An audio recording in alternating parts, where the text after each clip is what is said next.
scelto di parlare stasera del concetto di assunzione di responsabilità politica, perché credo che in una fase decadente come quella che sta vivendo la nostra politica, il nostro Paese, credo che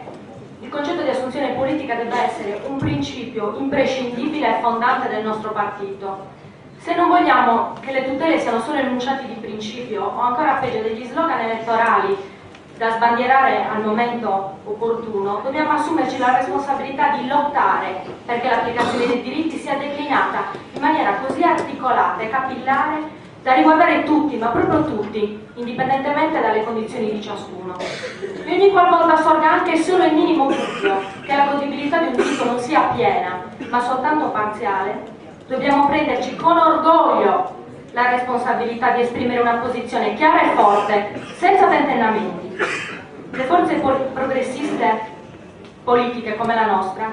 aspirano ad amministrare la società per il bene di tutti, con azioni e comportamenti che mirano a migliorare la società cambiandola e a migliorare i suoi valori. Se il nostro proposito è quello di cambiare e migliorare la società in cui viviamo,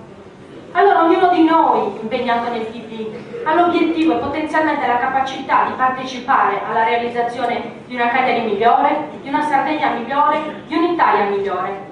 Questa è una responsabilità enorme di cui dobbiamo essere consapevoli, perché per cambiare le cose servono idee forti, bisogna avere la capacità e il coraggio di guardare oltre i sentieri già percorsi e imboccarne di nuovi, di credere caparbiamente in qualcosa per poter convincere gli altri a crederci insieme a noi. Oggi noi dobbiamo veramente e seriamente fare nostra questa responsabilità, non c'è più tempo da perdere, non abbiamo più la possibilità di guardarci alle spalle per vedere se c'è qualcun altro che voglia farlo al posto nostro. Adesso noi dobbiamo esercitare tutta la capacità progettuale, dobbiamo costruire un nucleo di valori forti e qualificanti da proporre, dobbiamo offrire ai cittadini prospettive, dobbiamo condividere un'idea rinnovata della società da contrapporre al modello decadente che ci viene proposto. Perché, se è vero che non esiste un concetto giuridico di responsabilità politica, è pur vero che si staglia grande davanti a noi un corrispondente principio etico che ci impone l'obbligo morale di portare avanti una proposta politica forte e contemporaneamente ci impone la responsabilità di renderne conto ai cittadini, i veri protagonisti della politica. Quindi un partito progressista come il nostro deve anche saper cercare e trovare sistemi nuovi, moderni, di rendere conto della progressione politica, per evitare che il confronto e l'incontro con la società si esaurisca nelle sole occasioni elettorali.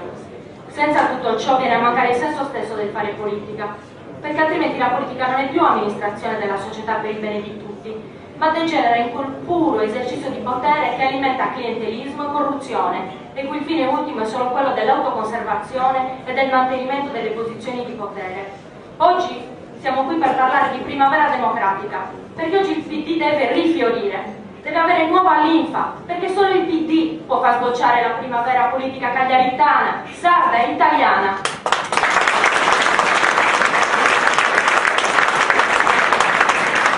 Quindi noi oggi dobbiamo chiedere e pretendere dal PD quello slancio programmatico e riformista, quella visione del futuro, quella speranza nel futuro di cui tutti oggi noi tutti oggi sentiamo la necessità, per conquistare anche la fiducia di quei cittadini che adesso non ci guardano ma con molto interesse, e riacquistare il consenso di quelli che abbiamo deluso. Ecco, cari amiche e cari amici, concludo e voglio condividere con voi la massima di un filosofo francese perché mi sembra veramente appropriata.